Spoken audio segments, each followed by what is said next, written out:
Mateus 6, de 9 a 13. Eu vou ler e vocês acompanham silenciosamente. Está projetado aí para facilitar a nossa vida também. Vocês devem orar assim: Pai nosso que estás nos céus, santificado seja o teu nome. Venha o teu reino, seja feita a tua vontade, na terra como no céu. Dá-nos hoje o pão nosso de cada dia. Perdoa as nossas ofensas, como também temos perdoado aqueles que nos ofendem. E não nos deixes cair em tentação, mas livra-nos do maligno, pois teu o reino, o poder e a glória para sempre. Amém. Vamos orar mais uma vez? Feche seus olhos, vamos falar com o Senhor, pedindo que o Senhor prepare o nosso coração para esse tempo de reflexão. Pai, nós louvamos o teu nome, de fato, nós nos alegramos por estarmos aqui na tua presença reunidos. E nesse instante, Pai, nós queremos clamar, Pai, ao Senhor, que o Senhor ilumine as nossas mentes e corações, que a gente consiga compreender aquilo que o Senhor tem para cada um de nós nessa noite, em nome de Jesus. Amém, Senhor. O que você vai pedir nesse Natal? Quero começar com essa pergunta. O que você pretende pedir de Natal? Talvez ouvindo isso, você fale assim: pastor, eu já sou mais velho, já passou dessa fase onde eu fazia pedido de Natal, né? Tempo bom, né? Tempo bom onde o problema era ir para o colégio na segunda-feira. Você sente saudade desse tempo? Eu, às vezes, sinto saudade disso. Quanto o maior problema era chegar nessa época sabendo se você iria passar nas provas de final de ano ou não. Depois as coisas vão ficar bem mais complicadas, né? Mas o que você vai pedir de Natal esse ano? Desde a infância a gente é acostumado, a gente aprende que na época do Natal até os grandes pedidos podem ser atendidos pelos nossos pais. Eu, por exemplo, aproveitava essa época assim, pensando não num presentinho qualquer, e eu não sei se era assim na sua casa. Natal é época de presente mais substancial. Então era a época onde às vezes você se arriscava a pedir uma bicicleta, um videogame, época de fazer super pedidos. Era o que a gente fazia quando a gente era criança. É verdade que ao longo do ano a gente raramente recebia alguma coisa. Não tinha tanto presente que nem tem hoje. Então a gente esperava o Natal, e no Natal a gente gastava todas as nossas fichas. A gente investia o nosso pedido e tentava pedir bem, para ganhar e conseguir o que de melhor os nossos pais pudessem nos dar. Talvez o seu pedido de Natal seja um desses presentes caros, daqueles que a gente precisa juntar dinheiro por um longo tempo para comprar. Quando eu era novinho era assim, quando você queria comprar alguma coisa mais cara, você tinha que juntar dinheiro muito tempo. Não tinha facilidade de cartão de crédito. Depois que inventaram crediário e cartão de crédito, deram cartão de crédito na mão de todo mundo, você já não junta mais dinheiro para comprar nada. O fato é que Natal é uma época onde a gente costuma trocar presentes, a gente costuma pedir presentes, e é muito bom todo esse ambiente que cerca o Natal. Mas deixa eu fazer mais uma pergunta. Será que os pedidos que você e eu temos feito são realmente pedidos grandiosos? A gente costuma analisar a grandiosidade do nosso pedido sob a perspectiva do custo, do valor que ele custa para ser comprado. Mas será que os pedidos que nós fazemos são realmente pedidos grandiosos? Ou nós temos nos contentado com pedidos, com tesouros que a traça e a ferrugem destrói, como disse Jesus? Às vezes a gente acha que está pedindo algo muito grande, algo esplendoroso, maravilhoso, mas são pedidos que, embora tenham um custo alto para ser comprado, são tesouros que a traça e a ferrugem destroem. Hoje a gente inicia uma nova série de mensagens. E a gente vai seguir nessa série de mensagens ao longo do mês de dezembro. Está começando hoje, vai seguir ao longo do mês de dezembro. A gente vai conversar um pouquinho sobre pedidos de Natal. E a ideia é a gente olhar para a oração do Senhor, a oração dominical, oração conhecida como oração do Pai Nosso, e aprender com Jesus a fazer pedidos que sejam realmente grandiosos a Deus. A ideia é essa, a gente olhar para a oração do Pai Nosso, ver aquilo que Jesus pediu e entender que Ele sabe fazer grandiosos pedidos. Pedidos que deveriam estar na minha boca e na sua boca. Pedidos que são realmente esplendorosos. Na mensagem de hoje a gente vai pensar sobre o versículo inicial, o versículo 9, onde Jesus faz o primeiro pedido, dizendo: santificado seja o teu nome. Santificado seja o teu nome. Mas antes da gente mergulhar no pedido que Jesus faz, a gente precisa introduzir e pensar um pouquinho na própria dinâmica da oração do Pai Nosso. As palavras iniciais que Cristo inicia, que Cristo utiliza na sua oração, são bem simples e muito conhecidas. Pai Nosso. Inclusive, essa é a forma com que muitos se referem ou denominam essa oração. Chamam ela de oração do Pai Nosso. O fato é que, ao chamar Deus Todo-Poderoso de nosso Pai, Jesus está nos encorajando a nos aproximarmos do Senhor, abrindo-nos para um relacionamento de amor, de confiança com o Eterno.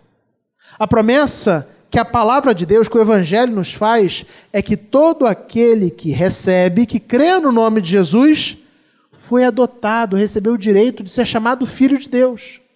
A primeira coisa, então, que nós percebemos quando nós olhamos para a oração do Pai Nosso, é exatamente esse movimento de Jesus de chamar Deus de Pai, mas não apenas dizer que Deus era o Pai dele, mas também dizer que Deus é o nosso Pai. E pode parecer algo simples, a gente costuma passar batido por isso.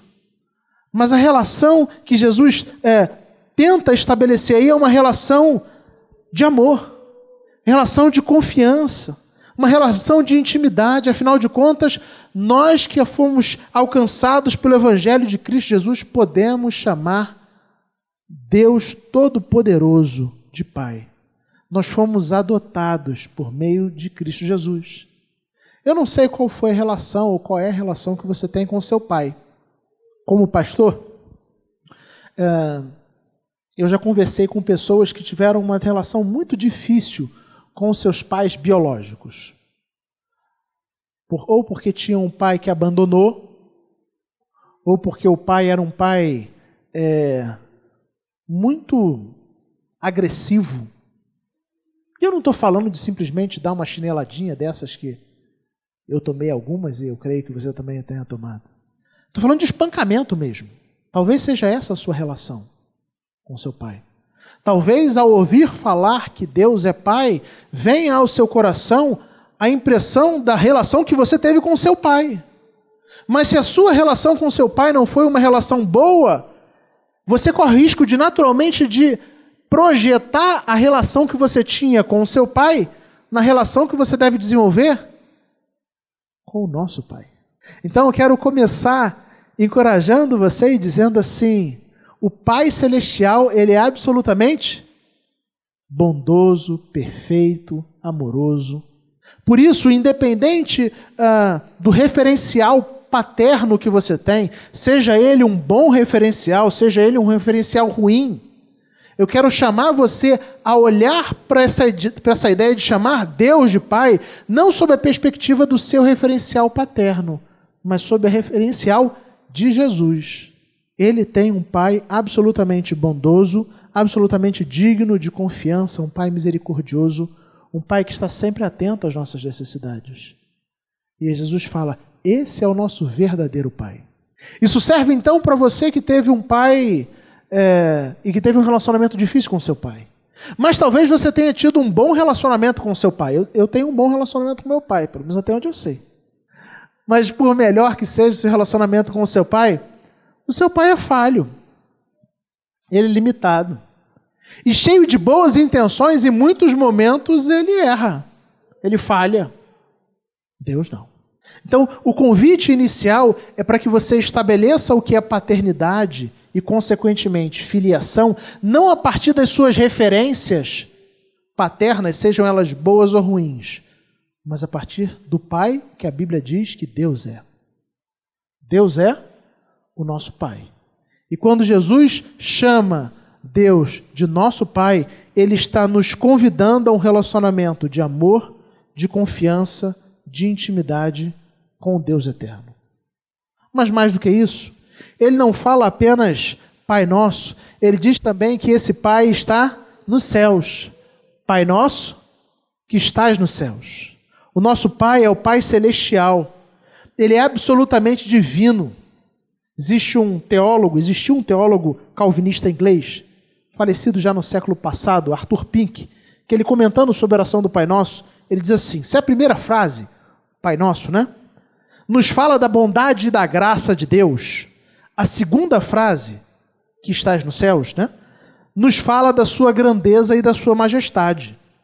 Se a primeira nos ensina sobre proximidade, sobre carinho da relação de Deus conosco, a segunda anuncia sua infinita elevação. Então Jesus nos traz a um equilíbrio. Deus é o nosso Pai. E como Ele é o nosso Pai, a gente pode buscar um relacionamento de intimidade, de proximidade, de companheirismo, de amor. A gente pode confiar nele, Ele é absolutamente confiável, Ele é justo em tudo que Ele faz, Ele é perfeito. E a gente pode desfrutar desse relacionamento com Deus bondoso. Mas Ele não está no mesmo nível que a gente. Ele é um Pai que está nos céus. Ele é divino, Ele é Senhor, Ele governa, Ele é absolutamente majestoso, poderoso. Ele está acima de todo o céu e de toda a terra. Grande e majestoso é o seu nome. Pai nosso que estás nos céus. Feita essa pequena introdução, essa breve introdução, eu quero avançar com vocês brevemente para a primeira petição que Jesus faz. Ao longo da oração do Pai Nosso, Ele faz 7 petições. Essa aqui é a primeira que ele faz. Ele pede assim, santificado seja o teu nome. Mas afinal de contas, o que Jesus quis dizer quando pediu para que o nome do Senhor fosse santificado? Via de regra, quando a gente ouve a palavra santo, o que vem à nossa mente é a ideia de alguém que é perfeito. De alguém que é perfeito moralmente justo, absolutamente correto. A gente brinca, inclusive quando a gente era criança, quem tem irmão, assim como eu, tenho 2 irmãos, aquela brincadeira de irmão, que o irmão vai te dedurar para o seu pai, para sua mãe, você vira e fala assim, lá vai o santinho. Não é assim que você fazia? Eu fazia, lá vai o santinho. E a brincadeira é, você também faz as coisas erradas, mas eu não falo para o pai. E você aí está passando por perfeito, por santinho, querendo pagar de bom moço. Mas a verdade não é essa. Na nossa cabeça, então, a palavra santo normalmente tem a ver com uma ideia de perfeição moral, mas esse não é o sentido fundamental na Bíblia. Esse não é o sentido fundamental na Bíblia. O termo grego traduzido aqui como santificado aponta para o uso, para algo que é separar do uso comum. Então, santificar, tentando trazer para a nossa referência, tem a ver com consagrar algo, separar do uso comum, tornar especial, mas não apenas separar de uma forma banal, é separar do uso comum para utilizar de maneira sagrada. Então você tira do uso do dia a dia, do uso comum e separa para uma finalidade sagrada. Por exemplo, no Antigo Testamento, a gente sabe que existia todo um sistema ritual. E nesse sistema ritual existiam tigelas, existiam baldes, existiam utensílios dos mais diversos. Os utensílios do templo, eles eram consagrados, eles eram santificados, ou seja, eles eram separados do uso comum para uma utilização específica. A pessoa não usava a mesma tigela para comer em casa que ela usava para sacrificar ao Senhor. Não. A tigela que eu vou sacrificar ao Senhor, essa foi santificada. Ela foi separada do uso comum para ter uma utilização cerimonial, uma utilização ritual, especial. Então, santificar tem a ver com separar do uso comum. O pedido para que o nome do Senhor seja santificado é um desejo piedoso, então. É o desejo de que o incomparável nome de Deus seja reverenciado, adorado, glorificado. É isso que Jesus está pedindo. Senhor, faça o teu nome santo, exalte o teu nome acima de todo nome. Que o teu nome seja absolutamente valorizado. Que as pessoas não banalizem o Senhor. E é interessante que Jesus comece a oração dominical dessa forma. Porque nós temos o dever primordial na oração de desconsiderar a nós mesmos e dar a Deus a proeminência dos nossos pensamentos, desejos e súplicas. A oração do Pai Nosso começa então nos lembrando que o nome que está acima de todo nome é o do Senhor e não o nosso. O primeiro pedido que Jesus faz ao Pai não tem a ver com o nome dele, Jesus. Não tem a ver com os seus irmãos, mas tem a ver, Senhor, exalta o teu nome. Engrandece o teu nome. Santifica o teu nome. Ao orar, santificado seja o teu nome, nós estamos implorando para que Deus, sendo santíssimo e glorioso, possa nos permitir reconhecê-lo e honrá-lo como tal. Porque não faz sentido você pedir, Senhor, exalta o teu nome, se você não reconhece. E se você não vive como alguém que exalta esse nome do Senhor na sua vida, no seu dia a dia. Essas coisas estão conectadas, elas estão entrelaçadas. E aí, enquanto eu pensava sobre isso, eu fiquei pensando sobre essa dinâmica tão presente nos nossos dias. Como é difícil para a gente abrir mão de fazer o nosso nome grande para viver uma vida onde a gente faz o nome do Senhor grande. Isso não começou agora. Eu olho para a Bíblia, por exemplo, e lembro de Gênesis, lá no início de todas as coisas. O livro de Gênesis narra que houve um tempo onde o mundo todo falava apenas um idioma. E talvez você já se lembre de que história eu vou falar. Homens de diferentes lugares que falavam o mesmo idioma se encontraram. E depois de se encontrarem, eles concordaram em construir uma cidade. Mas não apenas uma cidade com uma torre grandiosa. Absolutamente grandiosa. O projeto era um projeto ousado.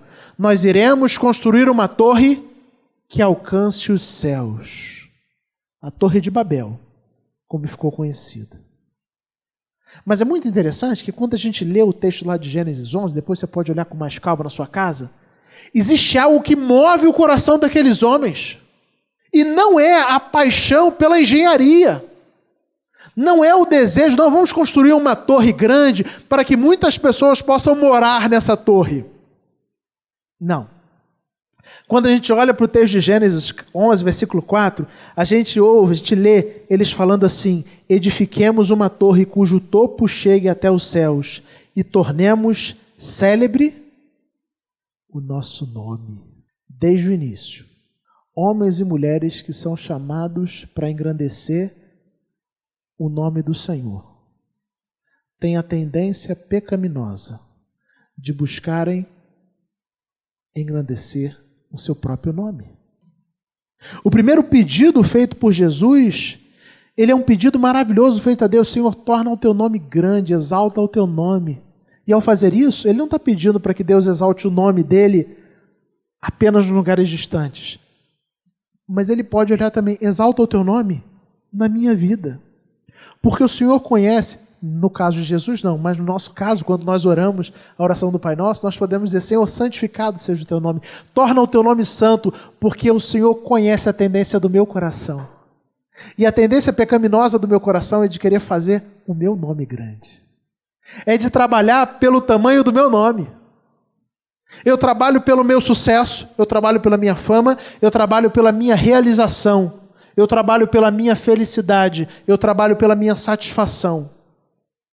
E quando eu faço tudo isso, eu muitas vezes esqueço que eu sou colocado nesse mundo para santificar, para exaltar, para engrandecer o nome do Senhor.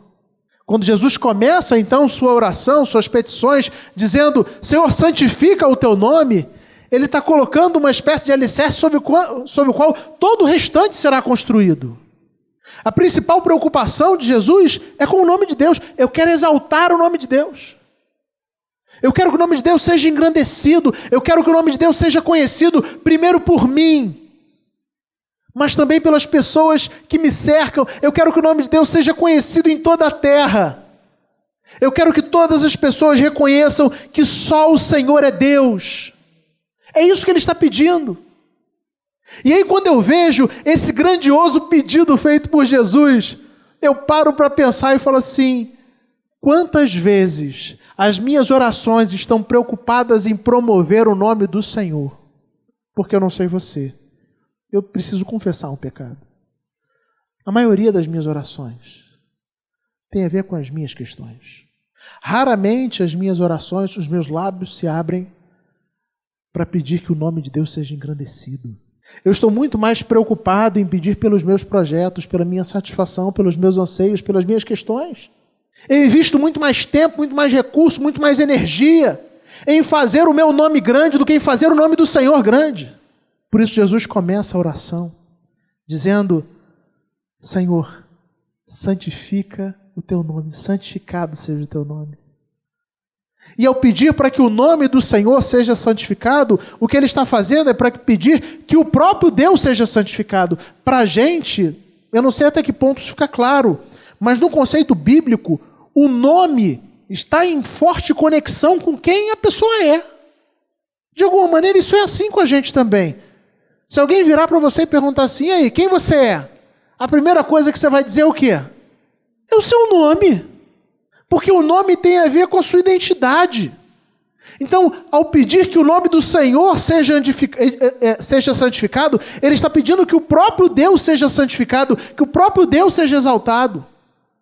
Mas se isso já fica claro para a gente, quando a gente pensa no nosso nome, quando a gente vai para o Antigo Testamento, a gente sabe que uma das maneiras de Deus se revelar é exatamente por meio dos seus nomes e títulos. Basta você olhar para o Antigo Testamento e ver os nomes de Deus. Jeová Jiré, Jeová Rafá, El Shaddai, Adonai. E você pode continuar citando aqui. Os nomes do Senhor revelam quem Ele é, a sua essência, a sua pessoa.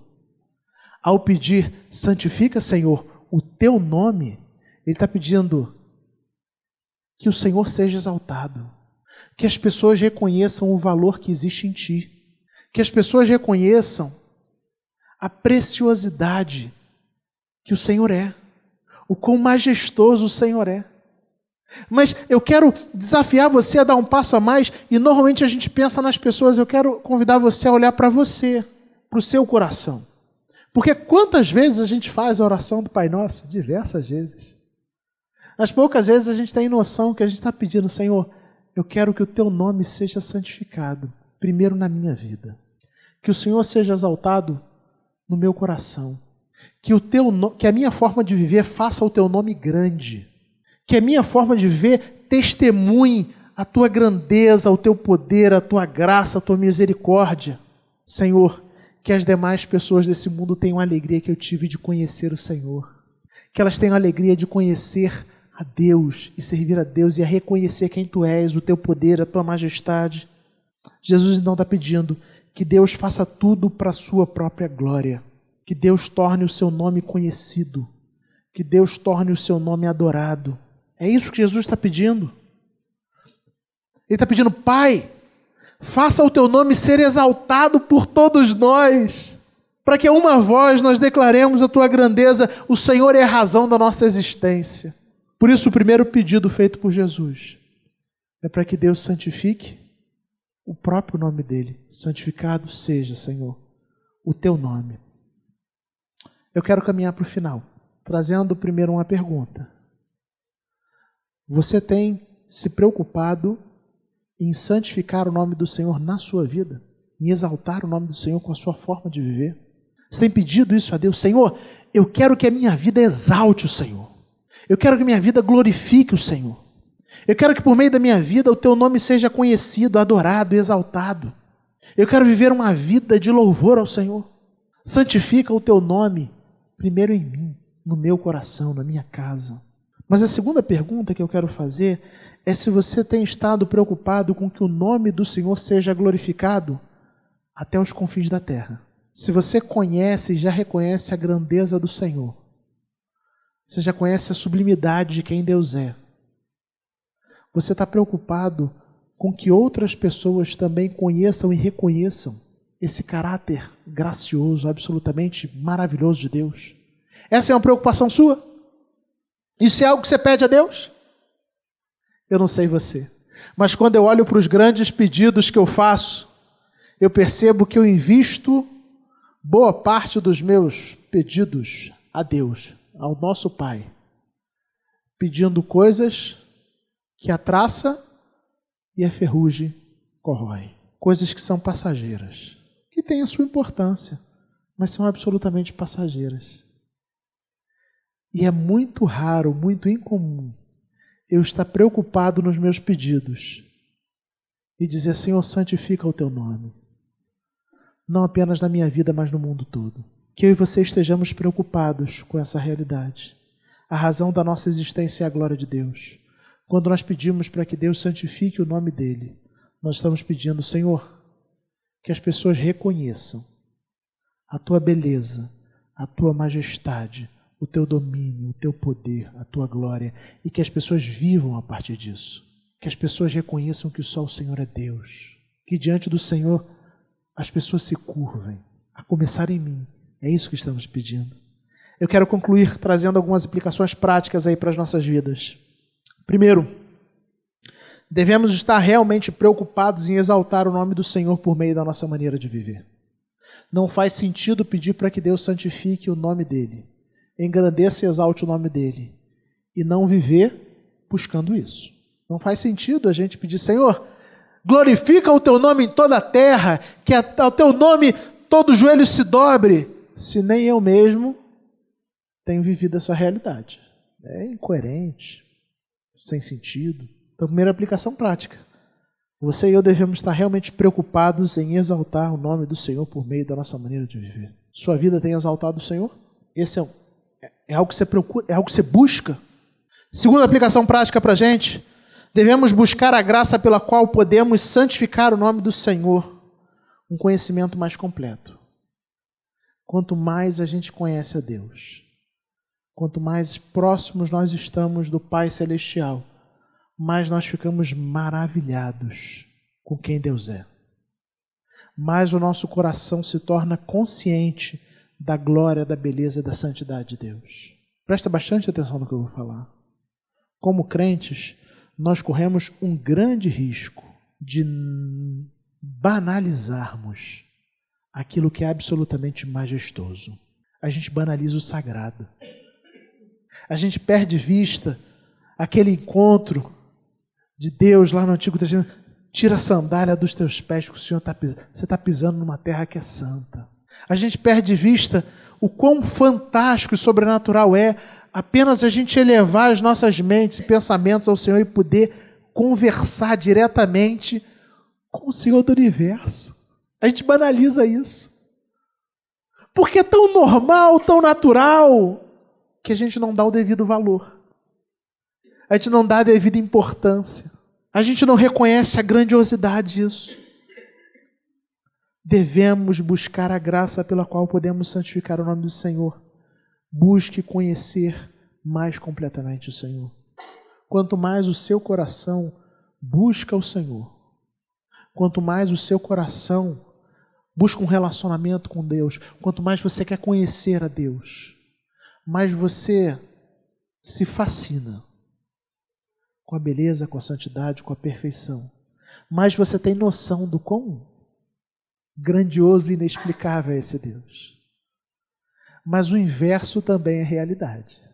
Quanto mais preguiçosos nós somos nesse desafio que é de buscar conhecer a Deus e nos relacionarmos com Ele, quanto mais preguiçosos nos tornamos, a gente acaba assumindo a nossa vida com Deus numa espécie de ponto morto. A gente simplesmente segue em frente. E aí é mais uma oração, a oração é mais uma oração, a leitura da Bíblia é mais uma leitura, é mais um dia, é mais um culto, mais uma ceia. É só mais uma pregação. Quando a gente foi alcançado, quando um dia a gente foi alcançado pela graça, pelo amor de Cristo, cada culto era esperado com ansiedade, com desejo. Cada ceia era participada, experimentada com profundidade, com alegria, com regozijo. Tinha beleza em tudo. E a gente não via a igreja apenas para vir mais um domingo, mas aquilo enchia o nosso coração. Enchia o nosso coração. Deus não mudou, é o seu coração que mudou, é você que se acostumou, é você que passou a banalizar o que é absolutamente majestoso. É você que tão somente assumiu que isso aqui é comum quando não é. A palavra diz que quando a gente se reúne como igreja, por exemplo, nós estamos de alguma maneira antecipando a eternidade. onde pessoas de todas as tribos, povos e raças virão e se juntarão para glorificar e para exaltar o nome do Senhor por toda a eternidade. E nós temos a oportunidade de que ainda de uma maneira absolutamente imprecisa e limitada, vivenciar um esboço disso, e a gente perde de vista o quanto isso é maravilhoso. E às vezes a gente posterga até mesmo a possibilidade de assumirmos um compromisso com o Senhor. A gente vai empurrando. E o tempo passa e a gente não assume o compromisso. E por que não? Tá bom do jeito que tá. Mas é o Senhor Deus. Você tem noção disso? Do quão inexplicável é estar na presença de Deus?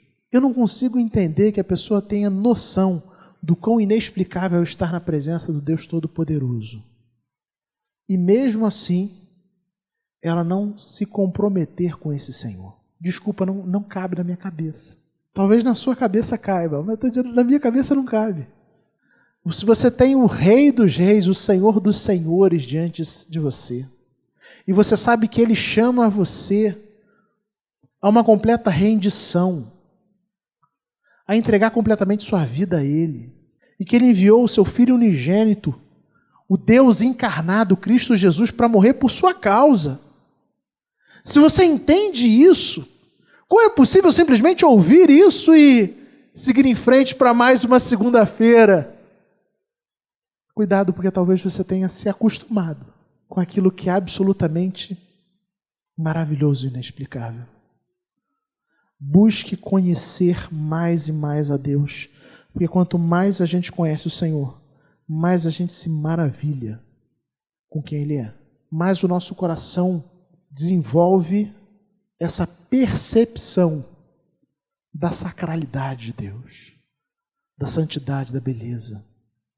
Mais a gente percebe que nossos pés, quando a gente está nesse lugar, e eu não estou falando dessas paredes não, tá, gente? Essas paredes, a gente vai morrer, e essas paredes, espero que elas morram depois da gente, mas é capaz que morram até antes. Mas isso aqui, o estar em igreja e comunidade, isso é algo maravilhoso, fantástico. Não perca essa compreensão. Por fim, terceira e última aplicação prática para a gente aí, devemos cumprir fielmente nossos deveres, de forma que não haja nada em nossa conduta que possa fazer com que o nome do Senhor seja blasfemado pelos incrédulos. Presta atenção no que eu vou falar. E eu nem acho esse recurso de falar, presta atenção no que eu vou falar, um recurso bom, porque parece que o que não era para prestar atenção no resto, é para prestar atenção em tudo. Mas eu quero sublinhar aqui uma coisa. Às vezes, além de não testemunhar da grandeza do Senhor, da santidade do Senhor, você ainda está envergonhando o Evangelho com a sua forma de agir. Já parou para pensar nisso? Quando você diz que é crente, mas vive aquela vida que é absolutamente contrária a tudo que o Evangelho chama você a viver, quando a sua conduta não se revela uma conduta de alguém que está buscando a glória de Deus, uma conduta de alguém que está buscando santificar o nome do Senhor na sua vida, você está fazendo com que o nome do Senhor seja blasfemado. Terrível coisa é isso. Terrível coisa é envergonhar o Evangelho. Terrível coisa é ser pedra de tropeço. Fuja dessa posição. Fuja dessa posição. Que nós sejamos homens e mulheres que realmente estão atentos, não como modelos de perfeição, porque nós não somos perfeitos. A Bíblia nos deixa isso de maneira muito clara, nós não somos perfeitos. Mas modelos de homens e mulheres que estão realmente desejosos e comprometidos em viver para a glória do Senhor. Busque isso com sua vida. Vamos orar juntos, pedindo? Santificado seja o teu nome, vamos lá? Santificado seja o teu nome. Peça isso a Deus. Eu vou encorajar você a fechar os olhos e orar agora silenciosamente, pedindo que o Senhor santifique o teu nome, o nome dele, na sua vida, em você e através de você.